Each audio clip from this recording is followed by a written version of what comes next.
Nollywood actress and disc jockey Dorcas Shola-Fapson has opened up on why she grew up hating her mother. During a recent interview, she said her parents moved to the UK when they just got married but didn't have the required immigration papers. She said when she was 2 years old, her mother was deported back to Nigeria for not having immigration papers, but her dad managed to sort himself out. Explaining the reason behind her short-lived hatred for her mom, Dorcas disclosed that her dad claimed her mother abandoned her in the UK because she doesn't love her. According to her, this made her grow up hating her mother because she believed she never loved her. However, she stated that now that she's older, she understands her family's predicament better. When asked why her dad lied about why her mom left them in the UK, Dorcas said it was because it was hot. Baby girl, happy birthday. Thank you. Do you like the cake? I love it. It's sweet. I swear it's my second slice now. So let's do that. So I've been wanting to have you on my show, and I've been waiting for my phone call. You've been taking your time, Sha. no, but I am happy that you're even doing it on your birthday. Yeah. Yeah, because it's just a good day to ask. Like, do you feel misunderstood 100%.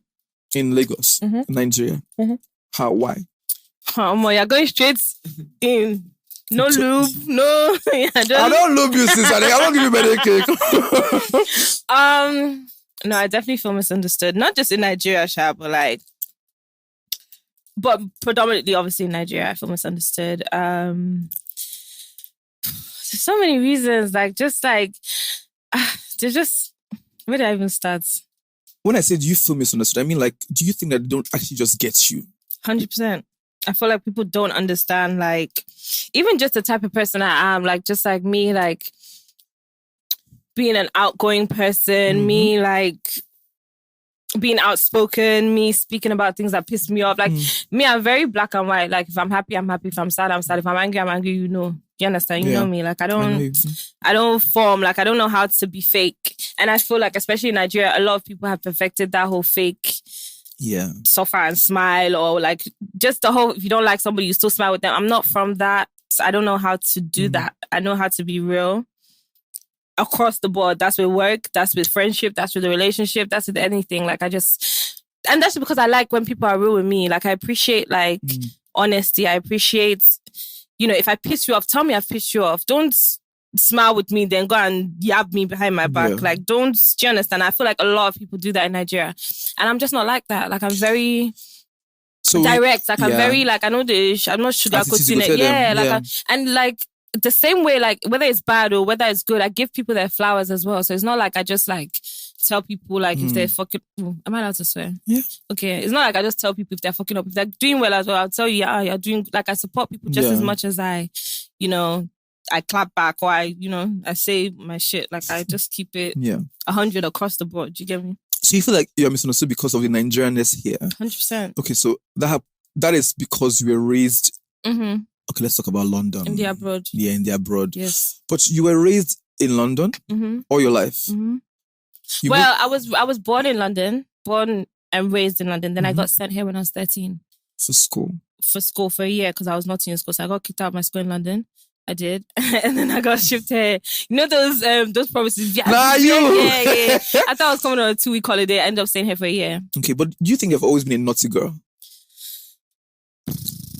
That's another thing, like, being misunderstood. I don't feel like I'm a naughty girl. I feel like I'm just, like, misunderstood. Yeah. And that's, like, so from childhood, I've been misunderstood. Like, and stuff like that, it's only, like, as an adult, like, I've come to understand, like, how much my childhood affected me as an adult. Do you understand? Like, so stuff that I went through as a child made me and shaped me into maybe I was angry as a child, or maybe I used to fight a lot. But there's stuff that happened growing up that shaped... Yes, and people don't know that. They don't know that, you understand? But like, even me, I didn't understand sometimes. You understand? Like, I go to therapy. I have a therapist. For the last 4 years, I've had a therapist. And Please, I feel like I need a therapist because I'm actually trying to see somebody as well. I told you should see me now. You know what? I'm so serious. And I cannot see you as my therapist. I can never see you as my therapist. I love you so much, but you can never be my therapist. Please give me your own therapist. Let me go there too. My therapist is in the abroad. But you can do...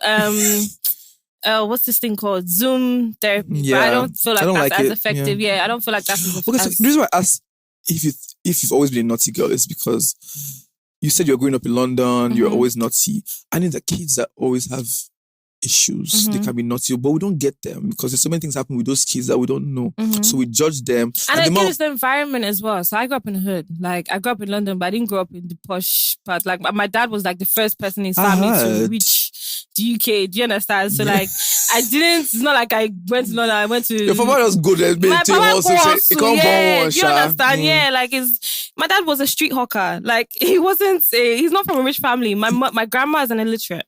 Like, she didn't go to school. Like, she couldn't speak a word of English to the day she died. I would never have guessed. Yeah, like, so, like, people just assume, because she's born in the abroad, she had a... Nah, like, she's my spoiled. Have you gotten that before? Like, she's spoiled. Of course, like, I was born in abroad. I had the silver spoon in my mouth and all that. No, like, my dad, I barely saw my dad growing up because he was always working. Like, he'll work his 9 to 5. He'll do cab driving. Then he'll be a security guard in the nights. Like, he did not sleep. And I feel like I've taken that from him because I don't sleep. Like, I'm always hustling. Do you understand? But like, he literally like worked his ass off to like make it. Like, do you understand? And he only happened to get to the UK because of my mom. He married my mom. So my mom was from a wealthy family. British? No, she's Nigerian, but they went to the same church, and she was from a wealthy family. So my dad wasn't from a wealthy family. So already that they shouldn't have, according to culture or whatever, they shouldn't have. Your grandparents were not excited about the marriage between them? Of course not. My mother's family were not excited about it. He was from a poorer background. They didn't have anything to offer, but they fell in love. Then, by God's grace, they now carried them to UK. That's so are you saying family. that your mom's family took your father and mother to the UK? Yeah. So they supported, they got married and then they sent that type of thing. Yeah. So your father had to work extra hard 100%. to prove himself as a man. Exactly. So that's why he was never around. Exactly. He was around, or don't like misquote me. I understand like, that, I have to be at work because he has multiple jobs. No, I understand that abroad life. Yeah. Okay, but like, your mom in all of this, were you guys close? Whew. God damn. Because you always talk about your dad, and I know that you love your dad to hell and back, right? But you don't talk about your mom. I don't want you to cry, my love, but I just really want you to I just want to understand you on this show. And I'm feeling teary as well. You can look at my eyes. So I'm beginning to understand you even more because we've not had this conversation before. Okay. I think I have some mommy issues too, so I can relate. Yeah. Yeah. Do you know, actually, you should cut this part. I'm a gangster. I don't cry. Don't discredit. Oh no, we're gonna go into even that gangster because I heard some things about you. Don't discredit my street cred. I beg. We cannot cut out the part where you're crying because this is vulnerability. This is you. And this I is hate being real. vulnerable. Exactly, and I think that you're doing it because you're trying to protect some parts of you that is actually real. That's the part that we fuck with because I see it in all of your. There's all parts of you that it's really sweet, and I think that people don't. So when you get into all these altercations, that's what they project. And I hate it. That's why this show is so important for me, my friend. It's not really to get all your details. I'm not really looking for your scandals. I can't be bothered. Yeah. But I really just want to connect with you. Yeah. So let's talk about our mothers. Okay. Right? Okay. What happened? She wasn't there. Okay, so did they go through a divorce? Okay, so I'm gonna make a very long story short. Yes. Try please. and make it short. Yes. So obviously my dad and mom got married. They went to the UK because my mom's family sent them to UK. Yeah. You know, they helped them get there and everything. So obviously they didn't have papers when they got there. Right. And when I was 2 years old, my mom got deported from the UK back to Nigeria. My dad managed to get away somehow, and just keep hustling. While she got deported, they went through a divorce, like a very, very, very bad divorce. Yeah. And this was 2 years after they moved into the UK. No. Is it 2 years? Probably 2.5, going to 3. 2 years. When I turned 2, yeah. But they went there for long. My brother was born in Nigeria. Oh, you have a brother? Yeah, older brother. He's 1989. I'm 91. Right. So, yeah, probably about 3 years after they got to the UK. Yeah. She didn't have her papers, so she got deported to Nigeria. And then while she was in Nigeria, they went through a really bad, like, breakup, like, very, very, like, bad, like, very bad. But me and my brother lived with my dad. So, naturally, like looking back on it now, I can understand as an adult. But then I didn't understand. So my dad literally kept us away from my mom. Like we didn't have any contact with her. We didn't have any like. He told me that she left us. Obviously, he's not going to tell us that she got deported, but too young to understand. Yeah. But he basically told us that she didn't love us. She didn't care about us. She left us, and it was just. So I grew up hating my mom. Actually, did he do that to protect you guys? He did it because he was hurt. So I understand as an adult now. Yeah. So now you understand better as an adult why your dad made those decisions? Yeah. So like at the time, I didn't understand because I was just like, why would my mom hate me? Why would you give birth to a child and leave a child? You understand? Yeah. And just a lot of things happen around that I'm not going to go into detail about.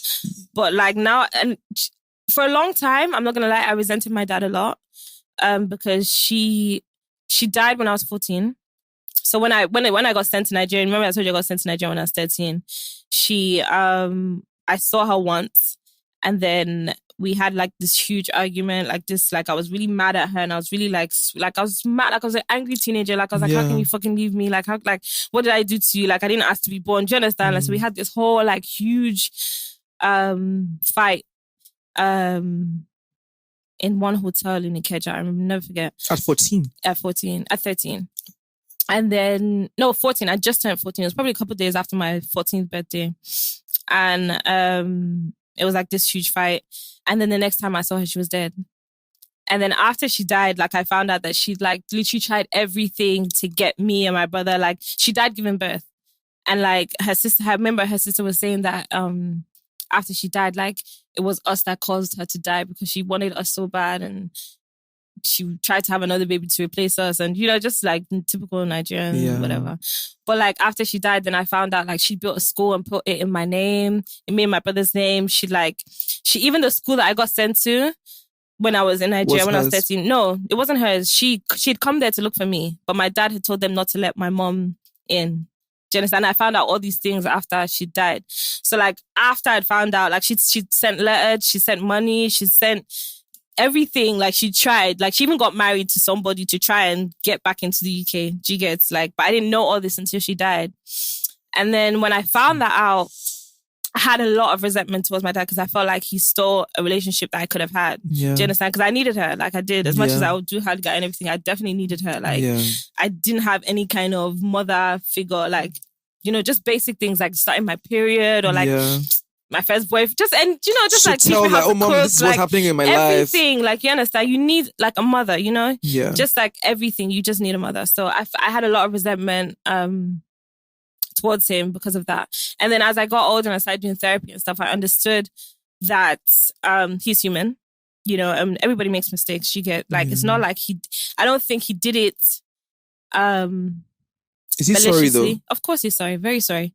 Very sorry. You know, we make everybody like, as you know, me that I'm saying this thing, my dad was my age, when even younger than me. He was 29. Do you understand? When he was making these decisions. And I know how many stupid decisions I've made, even as I am. Do you understand? Yes. So I can't even, when I take that into consideration, I can't be mad at him. I can, you know, it still burns me. Yes, of course, because there's still so many questions that I had, so many, do you understand? So many things that are never going to be answered. Yeah. I think that some of us, I think the older I get, the more I begin to forgive my parents, my grandparents for their choices. Just because, I mean, my mother had me at 16. The abandonment was a lot. It was huge, right? Now that I'm 25, I'm just like, I'll probably not be going to see that kid every other time because I'm on the streets trying to... But I just felt like there's so many things that she could have done to show that she was in our lives. But she was just a young girl, right? So right now it's harder to maintain. The older I get, the harder the relationship is between me and my mother. And I'm closer to my grand because she raised me, right? So my mother comes and she says, oh, she doesn't understand why I'm closer. I'm like, you were not in this picture. This was the woman that raised me. So I get the absence of the absence of your mother and what it can do to you. Yeah. I'm going for therapy because I told you I'm going to go for therapy. Because sometimes you don't know how much this trauma affects you as an adult. But I feel like even like when you see how we grow up as children, we forget that we're watching our parents grow up as well. You understand? So like, see, like your mom had you at 16, she was still growing up. She wasn't an adult. She wasn't fully, you know. My granny became a granny at 34. Wow. So now she was a bit harsh because she had to raise her kids and her grandkids. So now that I'm old, I'm just like, why were you so harsh? But she could not. So she was working 9 to 5. She would leave us with maids, but she was still very harsh. She couldn't go out because she had grandkids. She had kids that she probably thought that she made some mistakes with, and that's how they gave her grandchildren too early. Right? How many are you? My mother has 6. 6. My father has 16. No, 6. No, she had me at 16, but I have 5 other siblings that are younger, right? Yeah, okay. I'm the first of both of them. My father was 21, I think. Yeah. Got you. at the time. So now, even my dad, I had an issue with him for a long time. I still do a bit, but now that I'm old, I'm just like, these people did not even have this life figured out. They could have made better decisions, but I've already moved on in life and I really want to heal. And that's what I'm working towards, healing, because I realize that it's just a loop. Hurt people give birth to hurt people, hurt them, they will go on to hurt other people. Because I know that now my granny, I'm thinking about what was going on in her head when she was 34, when she had a fabulous job, but she had to stay and raise other people's children.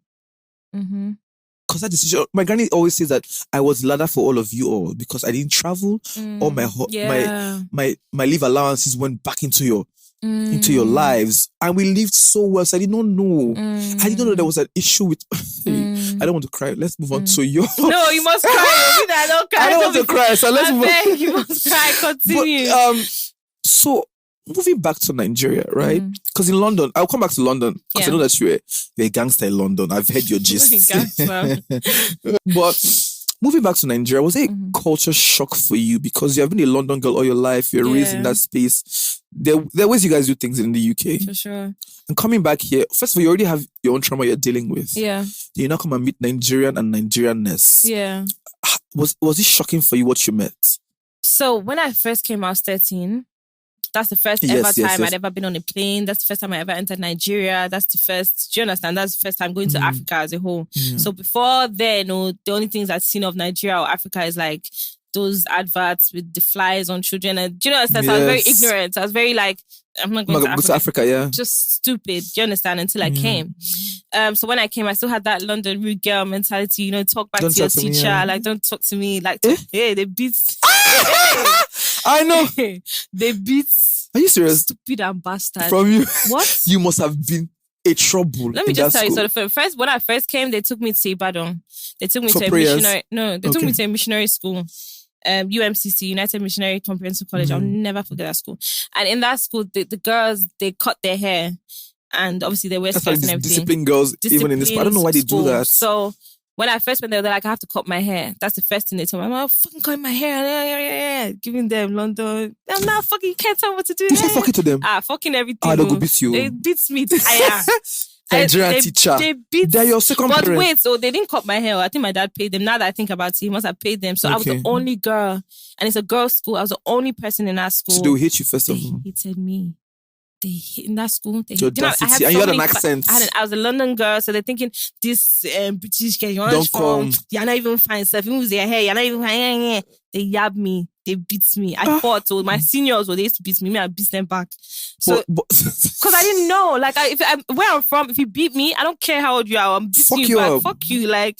But I didn't know it's if your senior beats you, you must be begging. I wasn't doing all that shit. Like, if you beat me, I'll beat you back. You know what you just said now, right? I now understand the Nigerianness in my behavior. Yeah. Because I really don't fight people. I've always known to respect authority. I've always been raised to respect authority, sorry. So even when you hurt me, like, I would clear it, but I really don't.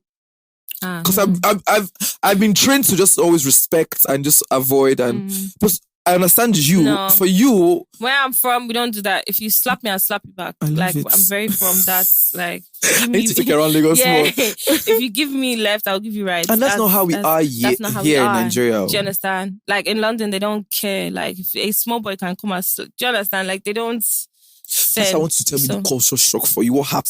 So for me, that was a culture shock. So like, even like seniors sending you to fetch water or to do this, I'm like, go fucking get your own water. Who the fuck are you? Do you understand? Yeah. Like, but that's how I had to learn all those things. So in that school, they fetch water. You wake up 6 a.m., do prayers, devotion, you sweep, you cut grass, you clean pit latrine, you do all those things. So that was a shock to me. I'm like, why the fuck is there a hole in the ground and people are shitting inside? Are they trying to punish you? What? Like, I was like, I hated my dad because I'm like, why would you send me to suffer? Like, why would you do what this did you ever me? say about that? You remember when I came, I thought I was coming on 2 weeks holiday.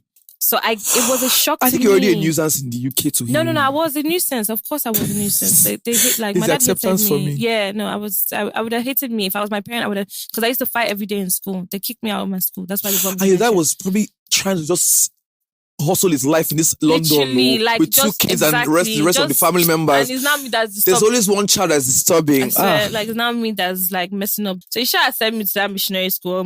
That school is the one that changed me in this Lagos. Like, they beat her. So they had to remove me from that school because I kept fighting. Like, But did it harden you? It hardened me very well. Like, I was not used to waking up by 5 a.m. to do devotion. By 5:30, I'll be cutting trees or not even grass. Be using cutlass and cutting tree. Like, why the fuck? Like, hire a gardener. Like, why the fuck am I doing this? That was my whole. Look at this one. I said, that was my whole. Why is there not gardeners to do this? Why you fucking do this? Almost. So yeah, you just leave that school. Yeah, they took me out of that school. Did Then you I go went back to the UK? No, I went to another school in Ikeja, Wisdom Gate High School, which was more of a polished. Like, it was more, it wasn't that one that they sent me to was as tough. Rural like it as was, that school, no, that one was survival of the fittest. Then they brought me to this one in Ikeja, and it was like calm. It was like there were people from London there. Some people that I even still talk to, like some people there. So yeah, it was cool. And then after my mom passed, then they took me back to London straight after her funeral. When your mom was about to pass, you started forging a relationship with her when you moved here? No, I didn't. So I remember I told you I saw her once and we had the big argument and everything. Then the next time I saw her, she was dead. So that was literally like... But in that argument, do you think she was sorry for... 100%. But I didn't want to hear it because I was like... remember, my dad has told me that she left me. She hated me. She didn't want me. So that's I've built up years. I've built up this anger. So I'm like, when I see you, I'm going to tell you that I hate you too. And I don't need you. But I really did need her. But this is where me forming... Yeah, also there's a part of us that, after... that long space, you just want to stick it to her. Yeah, that's exactly. Just go and tell her your mind. That's exactly what. But you probably didn't expect what you met there. That's why you. She was really apologetic. I remember that, and she was like crying and stuff. And I was like, why you fuck? Like, I was really like, why are you crying? Like, what? It should be me that's crying. Like, I was really mad at her, like, because I wanted her to feel like how I felt. Like, I wanted her to be like, I got bullied in school because people were like, oh, your mom left you on the doorstep. Like, you understand? Like, I used to get, yeah, like what is going on? They're crazy. But like, I used to like, so I like, and for me, how did they child, know though that your mom was not in your life? So basically, my dad told one of the teachers that my mom had left. And that teacher happened to have a child that was in my class. And obviously, I guess they must have been talking in front of the child or something. But so that one now took it to the playground. And that was the playground, Kinney. Anytime they want to get but your mom doesn't even love you. She left you on the doorstep. No, but nobody wants you. You kids. Yeah, so that was like... That's a big word for small picky to talk. I swear. But that was like, that's what they used to... So you already started from that abuse from the people from the playground, though. Like that level of abuse from the playground. Yeah, for sure. I have to say that you're one of the best actors I've seen. Thank you. One of the best female actors. Even my producer said it before you walked in. Thank you. I saw you in... I didn't watch Sugar as much, but I watched Castle and Castle. Yeah. I loved Joshima as a character. But one character that I really, really like is I Got Flowers Today. Oh, thank you. You produced that, right? It was originally a poem, and then I rewrote it into a film. So like if you go online, you can see I Got Flowers Today poem. Yeah. So it's like it was like a skeleton. So I literally bodied it, like fleshed Why it did out. You do that and wrote piece? It. Why? Honestly, it was based on a friend. I had a friend that was that was married to someone that used to beat like her like crazy, and she had a baby with him, and like we'd done everything to try and get her out of the situation, but it got to a point where we were fighting for her more than she was fighting for herself. Yeah. And it just got to a point where I just didn't know anything to say. Like, we'd had the fights, we'd fought the husband, like we'd done everything, we'd been to court, we'd like done everything. He just kept beating her. He kept beating her. Why? He threw her on the street. Just the whole, I don't know, like just the whole power. I'm a man, and whatever. But there was a point where he beat her, and she was 9 months pregnant, and he locked her out of the house. And it was in London. It was snowing, and he locked her out of the house barefoot outside in the cold. And she's 9 months pregnant. She had to climb on top of a bin and climb through a window to get back in the house. And after that point, I was just like, why are you still like? Why? What are you waiting till he kills you? Like, what did she say? She's in love with him. I don't want to say that she wasn't she wasn't in love with him. She was obviously in love with him for her to still be with him. This is Stockholm thing. I feel like, where am I going to go from here? It was just all those mixed emotions. Who's going to look after my baby? Just all of that. So when I did I Got Flowers today, it was literally based on her situation. And then I didn't say anything to her when I shot it. I just put it in the group chat. And then everybody was like, hey. Yeah. I was like. But did he used to buy her flowers? No, but he would get her stuff. Flowers was just a representation symbol. of Yeah, what, it was just Mm. It was just a symbol. Okay, he beat you today, but he got you flowers today. Or he beat you today, he got you an iPhone tomorrow. He beat you today, he got you something. You understand? That's never going to be. It's not okay. Like it's not. It just doesn't make sense. I hope she has left that situation. Actually, right she did, and then she went back. That's a Stockholm syndrome. That has to be. So it's a bit of. We're praying for her. Yeah, but you wrote that. No, you didn't write it. You rearranged it or whatever you did. You made it into a short film that we watched, and it trended across the nation for days, even weeks, because lots of women could connect to it. When you were doing that, like, have you been producing before? Have you been directing? So you just did that? Yeah, that was literally the first thing I've ever. How did that work make you feel? Like the response to the work, how did it make you feel? Even today, like even up until today, people still like post it and like message me about it. So like for me, obviously it started with my friend because that was like my first-hand experience of seeing somebody that's actually facing domestic violence. But for it to touch so many people really touched me, you know? And do you think that that's the side that people want to see more of you? Do you want to produce more stuff like that? Yeah, for sure. I would definitely want to do more producing and definitely writing my own stuff. It's just literally finding the time and like the right team. And, because they jump every other night. They do get me late. Okay. Let's come to DSF as a DJ. Yeah. You know, when you first started this, I just look from camera and say, what is she doing? I swear, everybody just look. I just look say, we they support you, but what is she doing? But now you have really grown in, and lockdown and everything just affected it. Boy, you're in every club raking in the. I know that you're making so much money, right? The acting, DJing, from where to where have you always been? Like there's so many like elements of me. There's like DSF, there's Dorcas, there's Dorkisha.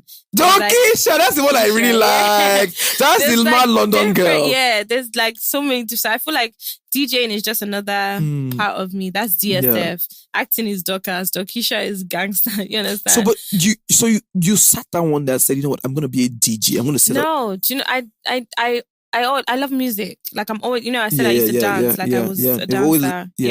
So I've always loved like movement and music. I can't sing. So if I can't sing and I like music, what's the next best thing? It's not to DJ now. And like when I was younger, I used to have like little house parties and stuff, and it would be me that'd be on YouTube. Okay, let's play the song next. Let's play the song. Do you understand? So it was me that used to. So it just naturally came to me. But then I started 2 years ago. But prior to that, I'd always wanted to learn. I just didn't want to learn the technicality behind it. I was just lazy. Like I just didn't want to learn. Yeah. And then lockdown or more. You had time.